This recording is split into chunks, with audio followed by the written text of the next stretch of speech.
नमस्कार। आज के इस एक्सप्लेनर में हम पौधों की इस शानदार और अद्भुत दुनिया को डिकोड करने वाले हैं। अगर हम ध्यान से देखें तो एक पौधे की जड़ों से लेकर उसके फूलों तक की वास्तुकला किसी बहुत ही अत्याधुनिक और हाईटेक फैक्ट्री के डिजाइन से बिल्कुल भी कम नहीं है। तो चलिए इस जटिल लेकिन बेहद दिलचस्प संरचना को बिल्कुल आसान भाषा में समझते हैं। आगे बढ़ने से पहले इस बोटैनिकल फैक्ट्री का एक क्विक रोड मैप देख लेते हैं।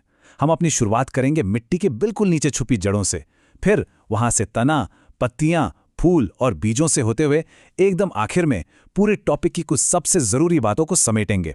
तो चलिए सबसे पहले पड़ाव से शुरू करते हैं, यानी हमारी जड़ प्रणाली। मिट्टी के नीचे गहराई में जाने वाला ये हिस्सा असल में पूरे पौधे की नींव रखता है। जैसे जैसे पौधा बड़ा होता है, ये जड़ें गुरुत्वाकर्षण के साथ साथ मिट्टी में नीचे की तरफ अपना रास्ता खुद बनाती जाती हैं। जड़ों की बनावट में भी कमाल की वैरायटी देखने को मिलती है। एक तरफ गाजर का ही उदाहरण ले लीजिए, जिसमें एक मुख्य मूसला जड़, जिसे टैप रूट कहते हैं, बिल्कुल सीधी गहराई तक जाती है। वहीं दूसरी तरफ घास जैसी झकड़ा या फाइब्रस जड़ें होती हैं। ये एक ही साइज के कई पतले धागों का एकदम घना जाल बुन लेती हैं। अब इन जड़ों का काम सिर्फ पौधे को मिट्टी में मजबूती से जकड़कर रखना नहीं है, बल्कि ये एक मोटर की तरह मिट्टी से पानी और जरूरी खनिजों को खींचने का बहुत ही एक्टिव काम करती हैं। और तो और कभी-कभी ये एक्स्ट्रा खाना भी स्टोर कर लेती हैं और कुछ खास मामलों में नए पौधे उगाने तक में मदद करती हैं। जमीन के नीचे से अब थोड़ा ऊपर की तरफ चलते हैं, दूसरे सेक्शन पर, जो है तना और उसका सहारा। तने की बनावट किसी एकदम सटीक और कैलकुलेटेड इंजीनियरिंग जैसी लगती है। इसमें जो नोड्स होते हैं वो बिल्कुल जंक्शन की तरह काम करते हैं, जहां से नई शाखाएं फूटती हैं। और किन्हीं भी दो नोड्स के बीच का जो खाली हिस्सा होता है उसे इंटरनोड कहा जाता है। असल में तना एक टू वे हाईवे की तरह काम करता है। जड़ों से पानी को ऊपर ले जाना और पत्तियों से तैयार खाने को नीचे लाना, ये सब तने का ही काम है। लेकिन यहाँ एक बहुत ही दिलचस्प बात है। क्या हमें मालूम है कि आलू ये अदरक जड़ें नहीं हैं? बिल्कुल, ये वास्तव में तने ही हैं, जो खाना स्टोर करने के लिए एक अंडरग्राउंड तिजोरी में बदल गए हैं। अब हम पहुंच गए हैं इस बॉटनिकल फैक्ट्री के असली सोलर पैनल्स तक, यानी पत्तियां और प्रकाश संश्लेषण। पत्ती के भौतिक ढांचे को देखें तो इसके चौड़े वाले हिस्से को लैमिना कहते हैं, और जो डंठल इसे तने से जोड़ता है वो पेटियोल कहलाता है। अगर हम इसके सरफेस को जूम करके देखें तो नसों यानी वेन्स का एक बहुत ही खास और अलग पैटर्न दिखाई देता है। ये नसें मुख्य रूप से दो तरह के डिजाइन बनाती हैं, या तो आम के पत्तों की तरह एक एकदम कॉम्प्लेक्स नेटवर्क जिसे जालिकावत या रेटिक्युलेट कहते हैं, या फिर घास की तरह बिल्कुल सीधी सीधी लाइनें जिसे पैरेलल पैटर्न कहा जाता है। बॉटनी में अलग अलग पौधों को पहचानने का ये एक बहुत ही क्लासिक और आसान तरीका है। ये पत्तियां सिर्फ सोलर पावर्ड किचन ही नहीं हैं जो सिर्फ खाना बनाती हैं। इसके अलावा वाष्पोत्सर्जन या ट्रांसपिरेशन के जरिए पानी के लेवल को कंट्रोल करना और हवा के साथ जरूरी गैसों का लेन देन करना भी इन्हीं की अहम जिम्मेदारी है।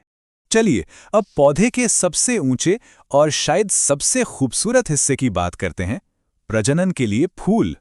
ये खूबसूरत फूल सिर्फ देखने भर के लिए नहीं होते हैं। बायोलॉजिकल नजरिए से देखा जाए तो ये असल में अगली पीढ़ी को तैयार करने के लिए बहुत ही हाईटेक एडवर्टाइजिंग बिलबोर्ड्स और मैन्युफैक्चरिंग सेंटर होते हैं। एक द्विलिंगी या बाइसेक्सुअल फूल के अंदर का स्ट्रक्चर बड़ा ही प्रोटेक्टेड होता है। इसमें नर पुंकेसर और मादा स्त्री केसर दोनों ही बहुत हिफाजत के साथ बाह्य दल और रंग बिरंगी पंखुड़ियों के बीच सुरक्षित मौजूद होते हैं। यहाँ हर एक पार्ट की अपनी बिल्कुल स्पेसिफिक ड्यूटी तय है। रंगीन पंखुड़ियाँ कीड़ों को अपनी तरफ अट्रैक्ट करती हैं, बाह्य दल या सेपल्स कली की रक्षा करते हैं, और अंदर मौजूद स्टेमेन और पिस्टल ये दोनों मिलकर रिप्रोडक्शन की पूरी मशीनरी को बहुत ही बारीकी से ऑपरेट करते हैं।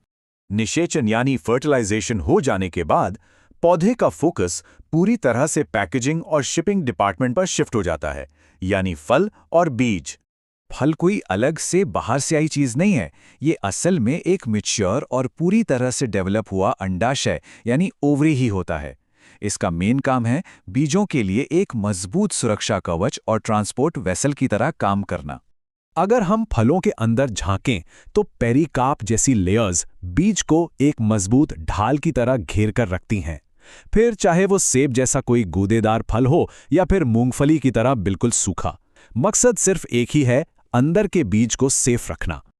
और उसी फल के ठीक बीचों बीच छुपा होता है बीज। एक ऐसा बीज जिसके पास अपना खुद का सिक्योरिटी कवर है, खाना स्टोर करने वाले बीज पत्र हैं और एक भ्रूण है।